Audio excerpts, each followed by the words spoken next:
Shamna Kazem കേരളത്തിൽ കണ്ണൂരിൽ ഒരു പ്രാദേശിക മത്സ്യത്തൊഴിലാളി കുടുംബത്തിൽ കസീം റംല ബീവി ദമ്പതികളുടെ 5 മക്കളിൽ ഇളയവളായി 1989 മെയ് 23 റംന കസീം ജനിച്ചു. കണ്ണൂരിലെ ഉർസൂരിൻ സീനിയർ സെക്കൻഡറി സ്കൂളിലും കണ്ണൂരിലെ saint Teresa Anglo Indian higher secondary സ്കൂളിലുമാണ് വിദ്യാഭ്യാസത്തിലൂടെ ഷംന കസീം ഇംഗ്ലീഷിൽ ബിരുദം നേടി. എല്ലാത്തരം സ്റ്റേജ് ഷോകളിലും നർത്തകിയായി ഷംന കസീം പ്രത്യക്ഷപ്പെട്ടു. ഔദ്യോഗിക ജീവിതത്തിൽ ആദ്യഘട്ടത്തിൽ മലയാള സിനിമയിലെ തൻ്റെ ഗോഡ് ഫാദർ മോഹൻലാലാണെന്ന് ജോൺ ബ്രിട്ടാസിന് നൽകിയ അഭിമുഖത്തിൽ ഷംന കസീം പറഞ്ഞു. തമിഴ്, തെലുങ്ക് സിനിമാ മേഖലയുമായി താരതമ്യപ്പെടുത്തുമ്പോൾ മലയാള സിനിമകളിൽ വളരെ കുറച്ച് സാധ്യത ഉള്ളുവെന്ന് ആശങ്കയും അവർ പങ്കുവച്ചു. ഇപ്പോൾ കേരളത്തിലെ കൊച്ചിയിലാണ് താമസം.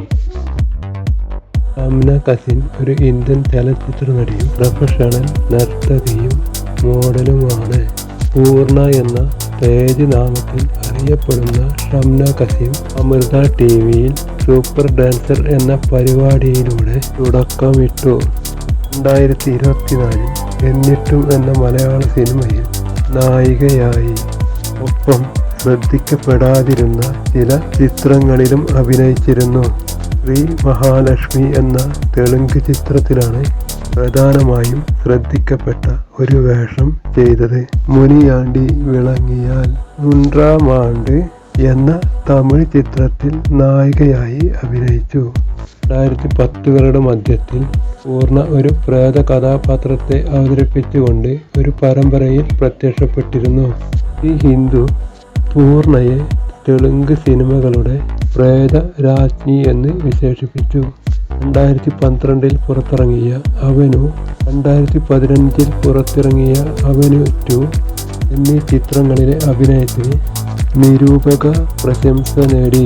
2015 പുറത്തിറങ്ങിയ രാജു ഗരു ഗാന്ധി എന്ന ചിത്രത്തിലെ പ്രേതമെന്ന കഥാപാത്രത്തിന് കൂടുതൽ പ്രശംസ നേടുന്നതിന് മുമ്പ് സമാനമായ നിരവധി സ്ക്രിപ്റ്റുകൾ പൂർണ്ണ നിരസിച്ചു. രാജു ഗരു ഗാന്ധി ബോക്സ് ഓഫീസിൽ സൂപ്പർ ഹിറ്റായി മാറി.